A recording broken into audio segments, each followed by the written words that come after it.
Like therapy, but louder and less helpful. This is the Joevelocity Show.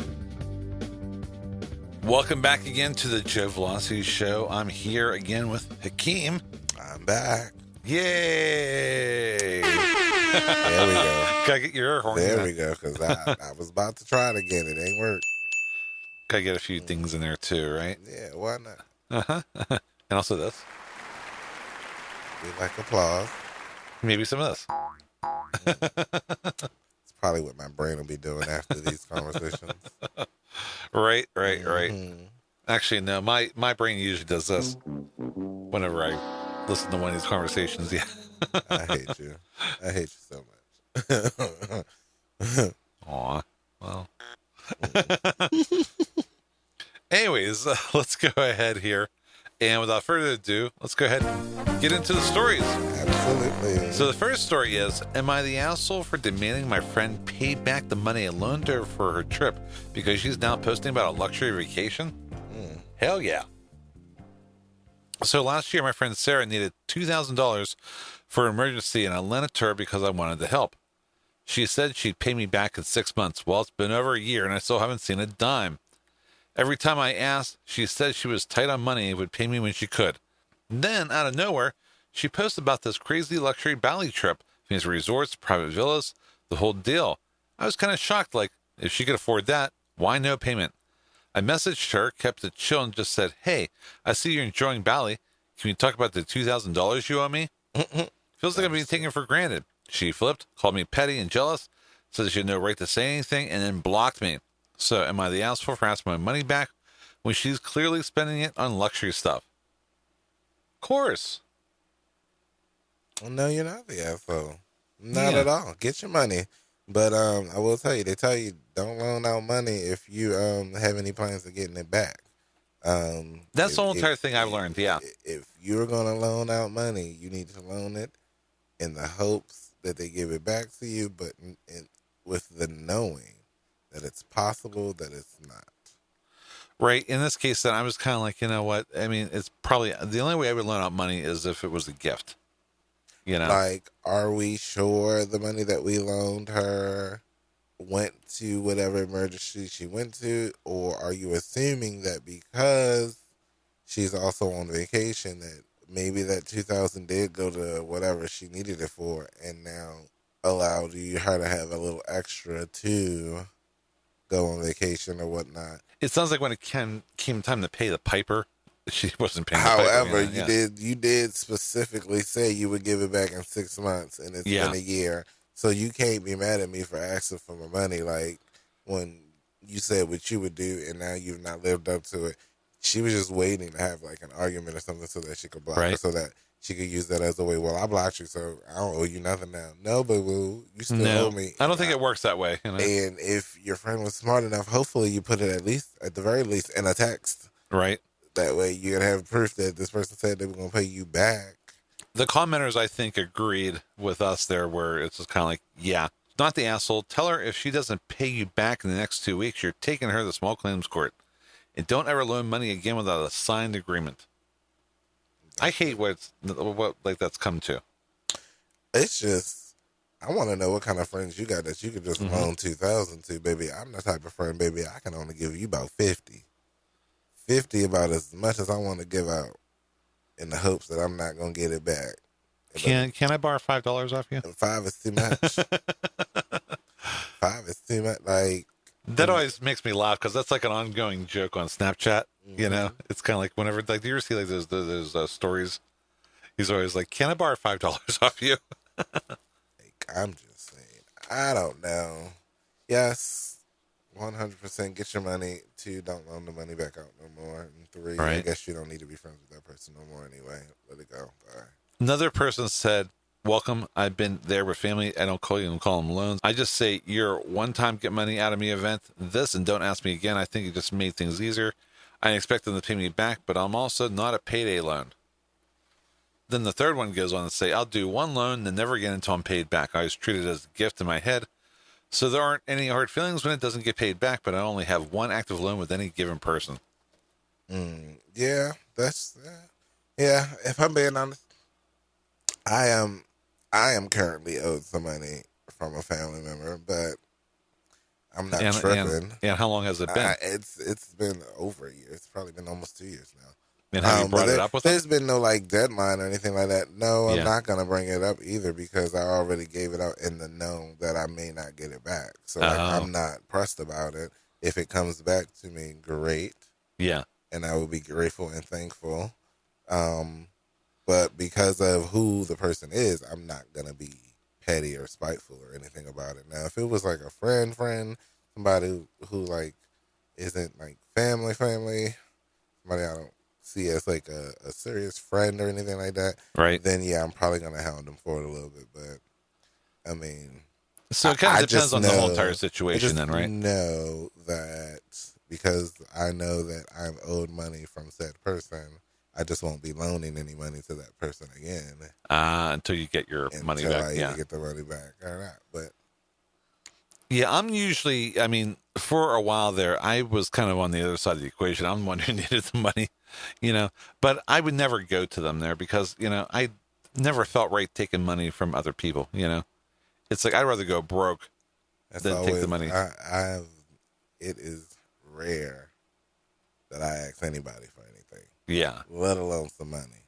I don't even call home and ask my mother for money. Uh-huh. I could. She ain't got it, but if she had it, she'd find a way to get it and would give it. But I'm not going to do that to her. Yeah, and if it's like one of those cases there, I've never gone more than like a week or two without paying somebody back if I've ever had to borrow money off people. Because I remember one time I had my car booted. This is like years and years and years ago there, and I didn't have one time I borrowed some money when my car got towed. That was the one time. Yeah, because you just need a lot of money at once there, and you need it fast. And so in this case, then, so. Baby, because what you're not going to do is tow my car and hold it for 2 and 3 days talking about it's $75 to $125 a day or whatnot. Yeah. No. Because the faster you can get it back, I mean, the better off you'll be. Friend, I literally get paid in 2 days. Yeah.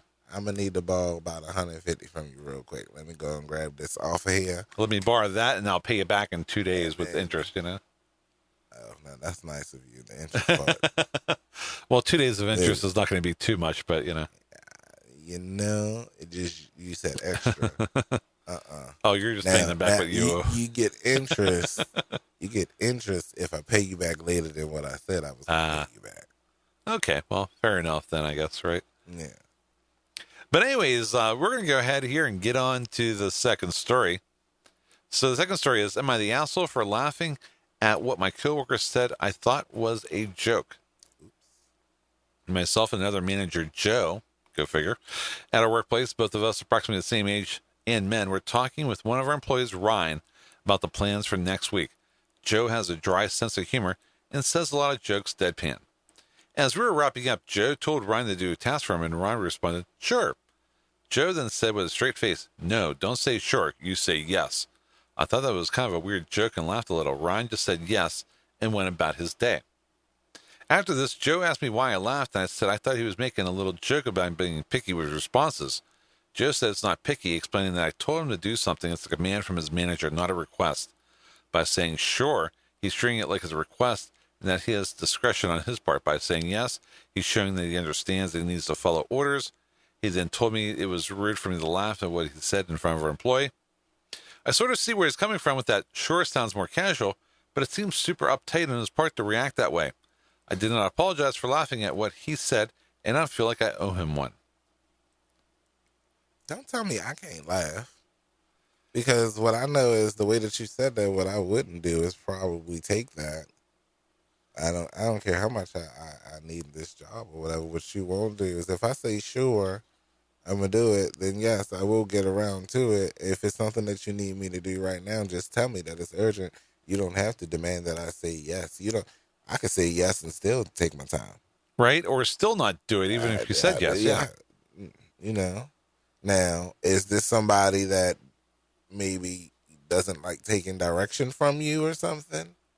I guess we don't. Because then if that's the case, if this person doesn't really like taking direction from you, then I can understand why you being a little salty. But maybe that's a work dynamic or something that y'all need to figure out. We don't know the work dynamics between those two there, so we don't know whether he isn't in the past have been kind of flippant about stuff. Mm-hmm. You know, It sounds like a joke to me, like, oh, you need to say yes instead of sure. sounds like I would have probably laughed too, because, like I said, what have also went across my head was, I know you ain't talking to me like that. Right. Like, I didn't even do anything. So. Sounds like Joe needs a chill pill, you know? So the next time that you have to do something for Joe or whatever, I would say sure, just to see if he said that same thing back to you. Sure, I'll get around to it. I'd probably be more likely to say sure, you know, as Just 'cause opposed I know to it make, yes, sir. Just no, because I know sir. it make you mad now, I'm definitely going to say sure, Yeah. sure, I got it, sure. Yeah, the comments agree with us there. Not the asshole Joe is, though. It's not a command. Ryan has a choice. Mm-hmm. He's allowed to say no if he wants to, may get him fired, but it's still part of his choice. Yeah. Honestly, if I was Ryan, this sort of micromanagement would have me on Indeed the next day. Who needs a shit for obviously a minimum wage job? I would suck it up until I can get out of there. The other comments are pretty funny, too. I got hired as a senior consultant making 6 figures. When I got hired, my manager told me to log my breaks, including bathroom, in Excel, and I simply said no. I'm good at my job and will get my work done. I'm not playing that game. It wasn't brought up again. I mean, I'm sorry. If you're making 6 figures a year, that's the last thing they should be doing to you there is, you know, micromanaging you. I mean, unless they want you to quit, right? I was getting ready to say, it sounds like you're going to have me quit if you stay on my back like this. Yeah, and I'm glad that he was like, nope, not doing it there, and they didn't bring it up again there. And then the last one's pretty interesting. The restrooms at a radio station near where I lived for a while had fitted locks where you had to check out the key and essentially log time in and out of the restroom. This brilliant idea was backed up to be a strong suggestion of 3 bathroom breaks per day. This policy lasted 1 week.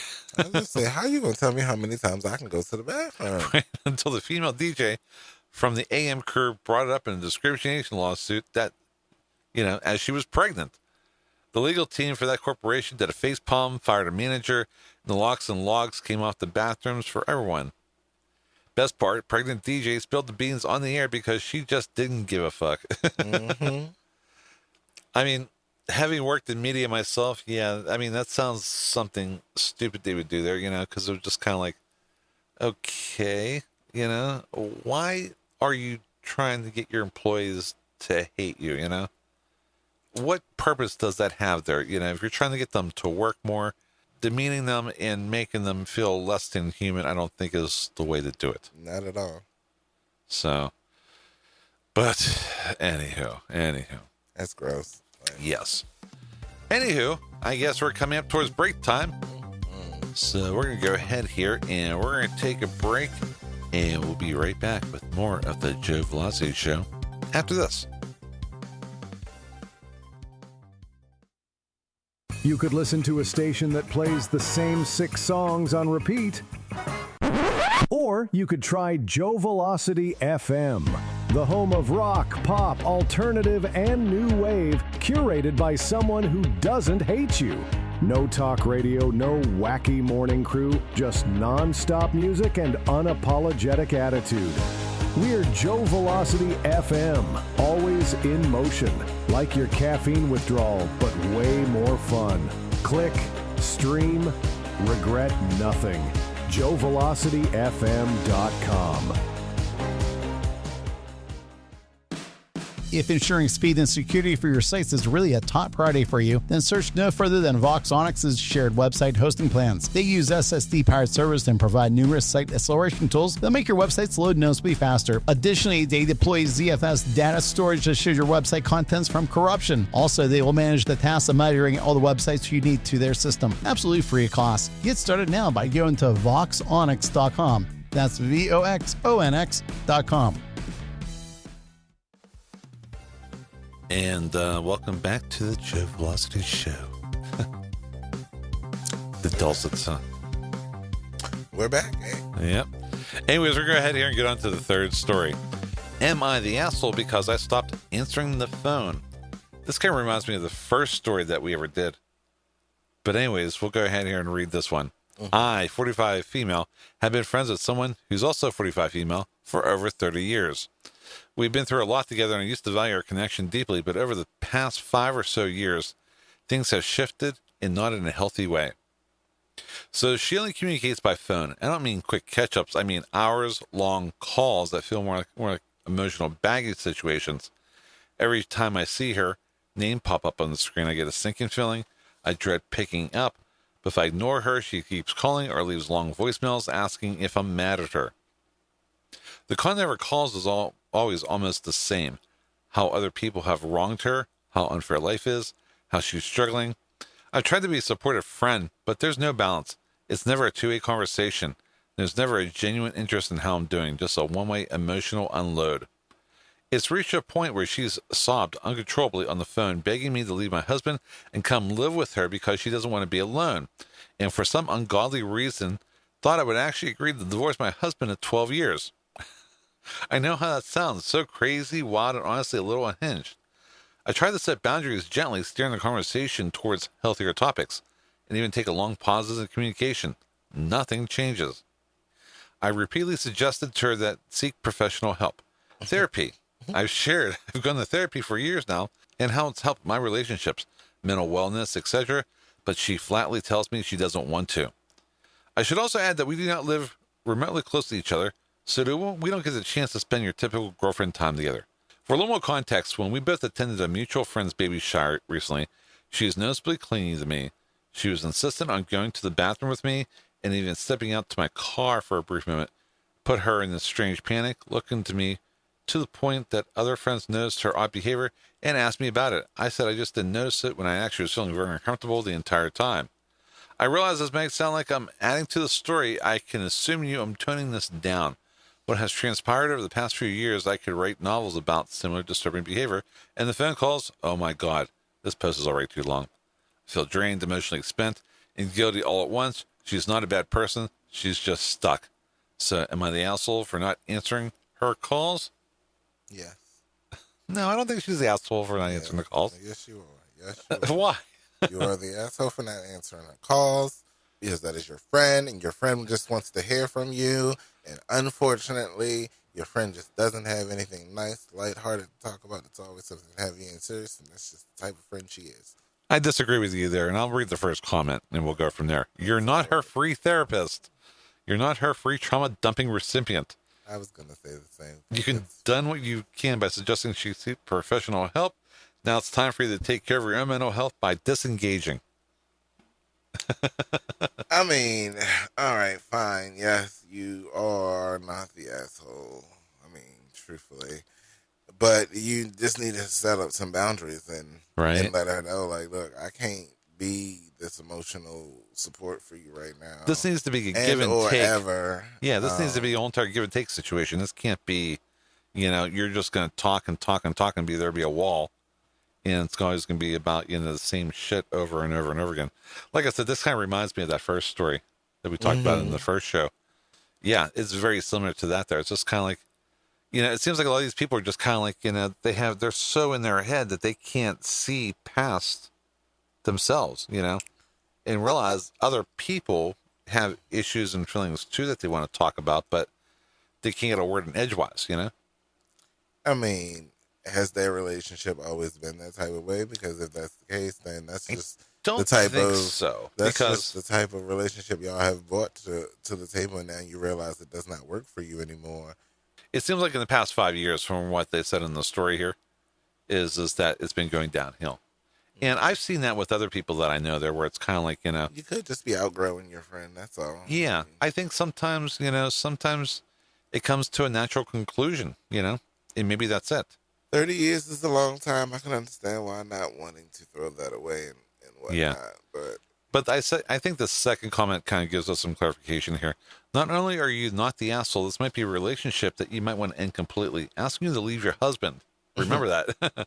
That happened. Yeah, I'm asking you to leave your husband of 12 years for her. That's insanely selfish of her. Like she wasn't joking, maybe. Right? Like, ha ha, he, leave your husband. Nope. No. Everything you describe sounds so suffocating. You're not her friend. She's treating you like an emotional support object, as if you only exist for her own comfort. The only way I can see this friendship being saved, if you set up a series of strict boundaries, but even then, it's just... Yeah. It's just, yeah. I mean, it's just like, I feel like I think we've all had those situations before where it's kind of like you have those situations where, people just suck the life out of you. I mean, is it that, or are you just not a type of person that likes to even be on the phone in general? So, like, just the fact that she calls you so much, you can be like, look, I don't even like being on the phone. Can you just, like, type it up, send it in the email, and I'll respond back to Well, that's kind of funny you mentioned that there, because I actually had somebody message me something here one time. I guess they were having some issues. I'm not going to go into them or anything like that here, but let me go ahead here and see if I can find it in my phone here. And it's just one of those cases. Here it is. Take a look at this here. Look on my phone real quick.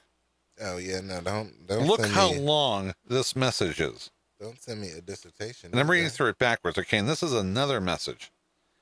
I mean, we could write a book with what's going on here. At that point, if you're going to type all of that, you might as well send that in a voice note. Well, then I talked to this person on the phone. It's just kind of like, I mean, it's just voice notes. I didn't know where to start at. There's so much going on in here. It's kind of like voice notes, kids. If it is going to be super long or your paragraphs have now shifted, you can't even see the beginning of whatever you were saying, baby, it's too long. I mean, send it in a voice note. Yeah, and it's just kind of like, you know what? It's like, yes, I can listen, but I'm not an expert, in situations here with a lot of these cases here, I mean, I'll pretend to be an expert all day, but I can tell you one thing: don't take my advice for real now. Yeah, I mean, I can tell you what I would do in that kind of situation, but take it with 2 grains of salt, if you will. Right. So the last comment here said, "Not the asshole at all. She is not a friend. She's an emotional vampire." You can start your calls with, "Hi, I have a lot going on right now, and I have a few minutes to talk." Then make an excuse to cut the call short after 10 minutes or so. Well, could do that. Yeah, I've had cases where they'll call me at work, and it's just kind of like, you need to hold on for a second. I need to take a phone call. I need to do my job, kind of thing. So yeah, you can interrupt and take over the whole conversation and make it about you. So she just realizes other people also have lives and problems and things going on. You can explain to her that you're not her therapist and she really should get one of those. You can do all that, and she still won't value you for anything other than emotional support being, because she literally doesn't understand what friendship is. Mm-hmm. Yeah, I've had those kind of cases there where it's kind of like, I had a friend of mine who lost their job a year ago, and it was just kind of like, then had some other bad things happen to them, and things just kind of gradually went downhill with them there. It was kind of like, I have a feeling that without their job, they kind of lost their sense of purpose, Mm-hmm. Probably so.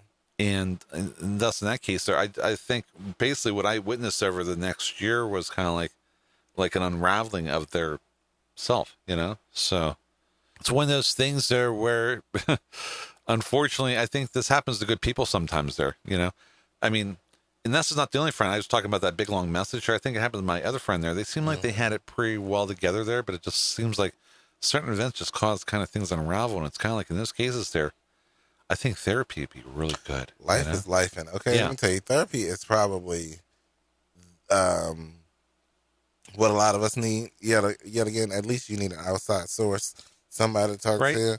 I am, 2 sessions into therapy. Oh, so you're seeing a therapist recently? Okay. Yeah. And how's that going? And I love it. It's taken me a while and a long time to find someone who I feel like I'm finally gelling with, and I'm actually interested in seeing how the process actually works and if it'll actually be sort of beneficial to me. I think everybody could benefit, but I currently don't see anybody right now, but I really should. I mean, we all say it at some point. You've said to yourself, I should probably go talk to somebody. I should probably go see somebody. Right. If you've ever had that thought in your mind, go see them. Go. It's hard. I will say it is hard to find somebody. Mm-hmm. And it is hard to actually get started. But once you finally get somebody that you actually like or whatever, you'll figure it out from there. But yeah, this situation, she needs to definitely talk to somebody. I think my problem is with therapy is that I'm not sure if I will be able to trust the other person, Well, if trust was supposed to be a part of it, then I must trust this person then, because I done told them everything already. It's only been two sessions. You've unloaded on them, huh? A lot. Okay. Right.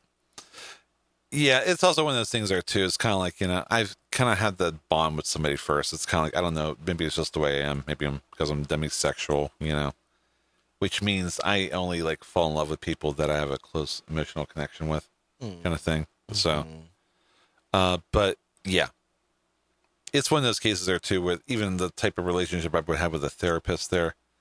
I'm not sure if I can be completely open. Not you got to be in love with your therapist too, right? Well, we need to scratch all the men out then, so that I would have a female therapist, right? You don't fall in love with any of them. Oh man. Anyways, we're gonna go ahead here and get on with the last story here. The last story is, and I'm sensing a theme here, am I the asshole for exposing the fact that my homophobic uncle uses Grindr during Thanksgiving dinner? Oh, not that. Not during the dinner. No, who is on Grindr at Thanksgiving dinner? First of all, if you're eating Thanksgiving dinner and on Grindr, you must be planning on topping that. No. I think you're missing the point slightly here. Let me read the story. I'm 18 and gay and had been out since I was 12. My uncle is extremely homophobic, and whenever he is in my presence, he never wastes an opportunity to tell me that I'm going to hell. My parents seem to be completely okay with this and tells me that he's simply old and stuck in his ways, and I need to learn how to deal with it because he's family. My parents decided to invite him and my wife to our Thanksgiving dinner last week, despite my pleading with them not to do so. Unbeknownst to my parents nor anyone else, about a month ago, I was browsing on Grindr when I came across my uncle's profile. For those who don't know, Grindr is the gay hookup app. I opened it and screenshotted his profile with all his pictures and immediately blocked him. I had no idea what I was going to do with this back then, so I just kept the screenshots. Boy, you can see where this is coming. Fast forward to Thanksgiving, when my uncle and his wife came over, it started up fairly smoothly, so I was hopeful that it wasn't going to turn nasty. But then during dinner, he started going on a homophobic rant. Although not about me specifically, I asked him to please stop, but he continued to argue and told me that what I'm going against the Bible and that I'm going to hell. Oh my God, it sounds like, he's a one-way, like he basically is one-track mind in this, Already, I hate him. Well, it gets worse. At one point, he told me to shut up, and I was at my wit's end with him. In a fit of momentary rage, I pulled out my phone with the screenshots and asked him to explain what this is. I assume he's showing the screenshots of the Grindr profile. His face suddenly turned pale and his wife started crying. They left immediately after. Oh, man. Predictably, he and his wife are now in the process of getting a divorce. My parents are now mad at me, saying that my nieces and nephews will now grow up without a stable family because of me. I snapped back at them, reminding them that it was him who backed me into a corner and that I had no other choice. They also demanded that I stop using Grindr, so I lied to them and said I'm not using it anymore. Am I the asshole? No homo. Right? Yeah, I swear that's what, I'm so sorry. That's what that guy's saying, this one. It's always the loud ones. See, I think that people should pay attention to the people who are the loudest in the room. The people who are the loudest and against whatever, especially when it comes to homosexuality, it's always somebody who is loud, talk about some gay people this, gay people that, and then next thing you know, they secretly on Grindr getting their rocks off. So, like, the hypocrisy in it is ridiculous. Are you the asshole? No, but should you have done that? No. And I would say all the commenters also agree with you there. They basically say that everybody sucks here. Did he deserve it? Yeah. Kinda. So basically, one of them said, I'm going to go with everybody sucks here. Here's why. Your uncle sucks. He's a hypocrite and a liar. So we have that part there. Your parents should have had your back for sure. Honestly, it was just your uncle in the crosshairs. I would have said blast away. But it sounds like that you knew this before Thanksgiving. You should have contacted the aunt and let her know as soon as you found out. It honestly sounds like you were preparing for this. Your aunt and cousins deserve to find out in a different way than this, and it sounds like you have the chance before Thanksgiving. So you were the asshole to your aunt. I hope that everything works out, and hopefully he leaves you the hell alone. I mean, I wasn't necessarily planning this. I just, had these here for my own collection in case of an emergency. Is why I have these screenshots and things. Right, and just in and case. And it would have probably been a situation where I wouldn't even have blasted these at the dinner table or whatnot had he not kept going on. Now, he kept running his mouth. What my original plan would have been to pull him to the side at some point in the dinner after he'd said all of these homophobic things. And then I would kindly go over to him with the screenshot and just go, "Is this you?" Right. Yeah. And then also, though, if you want this to stay on my phone and not to your wife. Oh, wait. So you're saying blackmail him? Not even blackmail. It probably is going to sound like I'm blackmailing you. Okay. But I'm willing to delete this and to act like none of this has ever happened if you would be so kind as to back up off of me. Yeah, to like any of the this talk, homophobic talk that you've been talking, because clearly you are the one lying. I'm just living out loud, sir. Mm-hmm. Stop it right now, or else I will go down to your wife. Now, what that'll do to you, and I don't know how your safety is involved and your family life and all of that, you got to weigh those options too. However, I think it was one of those cases there, like some people say he's not the asshole. Oh, I'm sorry, that the poster was not the asshole. If he was in the closet using Grindr occasionally, not being a homophobic dick at the time, it would be different. Mm-hmm. He's still being wrong, but yeah, you would have to be the asshole for outing him. But given the years of abuse that you endured from him, you're absolutely fine to use this method to make it end. Yep. I don't believe you're trying to break our family just to make the verbal assault end. The consequences are on his plate, not yours. I'd agree. Another person said, your uncle got his just desserts. I'm sorry, your aunt and the kids. But it was going to come out, no pun intended, eventually anyways there. Mm-hmm. And then the last person was also like, everybody sucks here. It's not okay to out people is not straight, but in this case, you're outing a cheater. The fact that he is a cheater outweighs the fact that he is not straight. That's why I think your outburst was not that bad. He's been pushing you for years. He's doing it in front of your family and his children, showing them that such behavior is okay. Fuck him. Mm-hmm. However, in my opinion, you should have talked to him one-on-one as someone who knows his struggles. Honestly, you could have ignored him, just talked to his wife. She deserves to know that she was being cheated on without making her marriage problems into a show for the whole entire family. Yelling out during family dinner was a bit of an asshole-ish move, though. So I can understand that. It was kind of like, the way that it happened. Probably so, but they probably also the type of uncle that's probably the bougie ones of the family that try to act like they're better than anybody in the family anyway. So to have their bubble bursted a little bit was probably, a little satisfying on the writer's part. On his part, but he's also 18 there too. It's kind of like, what the implications of this are. 18, sir, which you're really lying, you're probably 16, 17 on the Grindr, and you shouldn't be. So you might want to go ahead and get up off of that, sir. But it's also in those cases there too, where I don't think he thought through all the, implications of this here, where it's going to obviously affect, the relationship that he has with his aunt, with his, nephews and nieces and everything there. Yeah, it's turned it into a very complicated situation. Honestly and truthfully, if my uncle was acting that way and that was his wife and kids and stuff like that, honestly, I probably wouldn't talk to that whole side of the family. But do you think that it would happen in that kind of case there, where possibly. It would be outed like that? Yeah. Because you keep, because you're egging it on. Because you might know that I know something that you know that I know, but yet, because it's a possibility that you've come across my Grindr as well. Yeah. So you know that I know something. I think it was a classic case of fuck around and find out, and the poster found out, and the uncle fucked around. That's it. Literally. But anyways, believe it or not, we've come to the end of another show. So I know. Thanks for being here again. I appreciate it. Absolutely. Thanks for having me. And once again, thanks for checking out the Joevelocity Show. As always, we hope you enjoyed the show. And make sure you subscribe to us in your favorite podcast app so you don't miss an episode. New episodes drop every Monday.